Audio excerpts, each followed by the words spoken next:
This is JT, welcome to Bodyweight Strength. In this video, what I'm going to do is demonstrate support hold or support position on rings. This is how I suggest you begin integrating rings into your pressing training for all your routines. And the reason I recommend starting with this support hold is because when you get onto rings, you are now on an unstable surface supporting the entirety of your body weight. And so you need to make sure that you've built a base level of strength and stability on that apparatus before you even think about going through any kind of dynamic movements like ring dips or anything else. So you're gonna start with a support hold, support position, work on getting a solid, stable support position for at least 30 seconds to a minute. And what that looks like is when you hop up there and you first get into support hold, you're probably gonna be very shaky. If you're shaky, you are not stable and you've got work to do. So you wanna get to where you're solid and not shaky for 30 seconds to a minute before you begin pressing. Even advanced lifters, so I've had guys that have got years under their belt, or ladies that have years under their belts with bench pressing, with dip stations, and when they hop up on rings, they can feel how unstable it is and they're really shaky. So I definitely suggest, if you're a new trainee, if you're just starting out with bodyweight strength training, I don't suggest hopping up on rings and trying to do pressing at all. I would suggest having a couple of months under your belt of push-ups or dip station dips and build some base level of strength in a pressing movement like a push-up before you even consider getting on rings.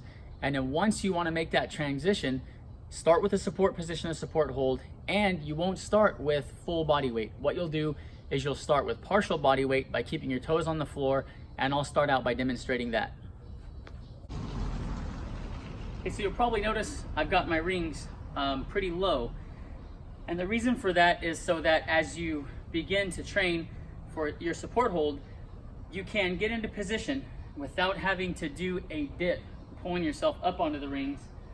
So you can get into position with your feet still on the ground.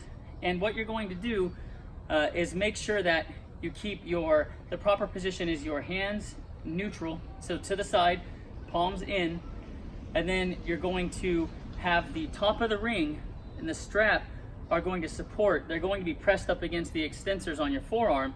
As you put weight down on the palm, you're gonna feel that ring press in against that forearm. And what you wanna do is make sure that you are maintaining a slight hollow body position. So that's gonna be compressed abdominals, pressing down on the rings. As you lift up off the ground, the toes are gonna come forward slightly, and in that hollow body position, think about a banana. You're gonna have a little bit of a curvature, posterior pelvic tilt, feet forward, and so it's going to look just like this. You're going to get up on your tiptoes, press down on those rings, feeling the straps and the back of the ring on the forearm extensors. Look straight ahead, don't stare down, because what happens is when you stare down, you start to lean forward, which is not what you want. You want to look straight ahead, you want to press down and then pick those toes up.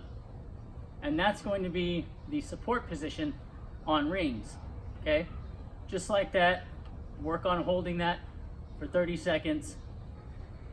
And the first scale up of this movement of the support position is not going to be to go right to ring dips. It's going to be from the neutral position with rings to the side with the strap pressed in on the forearm extensors. It's going to be external rotation and turning the rings out. When you do that, you're going to feel even more pectoral engagement. It's going to make the movement more difficult. So once you've got a 30-second support hold and you're not all shaky and wobbly, then what you're going to do is get into position and externally rotate those rings. So you're here, you're going to look straight ahead, externally rotate, and you're going to practice the support hold with the rings turned out. Now, when the rings are turned out, the support that you are receiving from the top of the ring and the strap and the forearm extensors is removed. So because of that, it's going to make the movement more difficult, and you're going to definitely feel that in that isometric hold or static contraction, where we are, regardless of if you are neutral grip or if your ring's turned out, you're going to really feel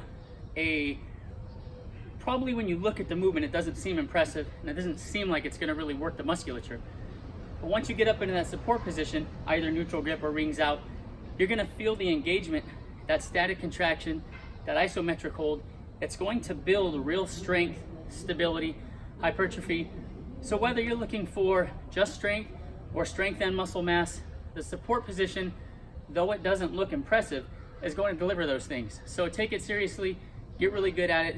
Don't worry about ring dips or dynamic movements until you've mastered that support hold. And once you've done that, then it's time to scale forward and get into doing your ring dips and your pressing movements on rings. So if you have questions, make sure to ask in the comments below. I'll answer them as soon as I can. If you haven't subscribed, click the subscribe button, click the notification bell, and I'll try to keep the videos coming. Thank you for supporting Bodyweight Strength.